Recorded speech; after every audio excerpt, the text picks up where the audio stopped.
ఈ రోజు మనం చెప్పుకునే టాపిక్ ఏంటంటే రెస్పిరేషన్ లో how can you prove that CO2 released in anaerobic respiration. anaerobic respiration అంటే absence of oxygen. So oxygen లేకుండా చేసే యాక్టివిటీ అన్నమాట. Very very most important activity respiration topic లో.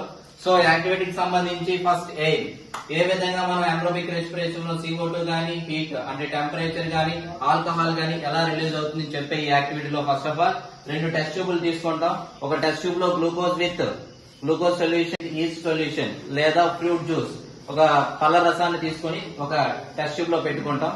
దాన్ని ఏం చేయాలంటే కొద్దిగా యాక్చువల్ గా గ్లూకోజ్ అంటేనే ఆక్సిజన్ ఉంటుంది కాబట్టి ఆక్సిజన్ లేకుండా యాక్టివేట్ చేయాలి కాబట్టి దానిలో ముందుగా ఏంటంటే పారఫిన్ సొల్యూషన్, లిక్విడ్ పారఫిన్ అనే సొల్యూషన్ వేస్తాం. ఈ లిక్విడ్ పారఫిన్ సొల్యూషన్ వేయగానే ఆటోమేటిక్ గా సగం ఆక్సిజన్ అనేది డిసాల్వ్డ్ అయిపోతుంది అన్నమాట, అందులో లేకుండా పోతుంది. ఇంకా డౌట్ ఉంది అనుకుంటే diazine green B or Janus green B అనే 2 సొల్యూషన్స్ ఉంటాయి. అందులో ఏదో ఒక సొల్యూషన్ యాడ్ చేస్తే అది వెంటనే అది పింక్ కలర్ లోకి మారిపోతుంది అనమాట.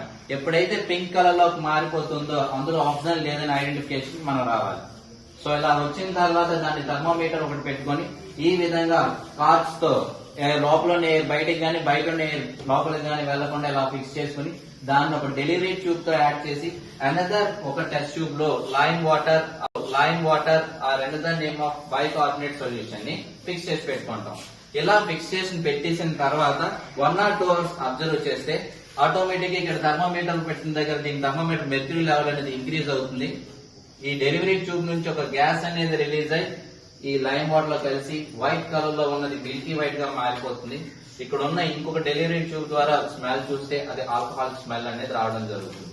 ఇదంతా దేని ద్వారా జరిగిందంటే ఇక్కడ ఈస్ట్ అనే ఆర్గానిజం అనేది ఆక్సిజన్ చూస్తే అది ఆల్కహాల్ స్మెల్ అనేది రావడం జరుగుతుంది. ఇదంతా దేని ద్వారా జరిగిందంటే ఇక్కడ ఈస్ట్ అనే ఆర్గానిజం అనేది ఆక్సిజన్ లేకపోయినా సరే రెస్పిరేషన్ ప్రాసెస్ చేయడం వల్ల. సో ఈ విధంగా మనం anaerobic రెస్పిరేషన్ ఆక్సిజన్ లేనప్పుడు కూడా కొన్ని రకాల మైక్రో ఆర్గానిజమ్స్ అనేవి రెస్పిరేషన్ చేస్తాయని ఈ విధంగా ప్రూవ్ చేయొచ్చు అన్నమాట. సో ఈ ఛానల్ చూస్తున్న ప్రతి ఒక్కరు కూడా లైక్, షేర్, సబ్స్క్రైబ్ చేస్తారని కోరుకుంటున్నాం. మరిన్ని అప్డేట్స్ కోసం ఇంకొన్ని మరొక క్లాస్ లో చూద్దాం. Thank you.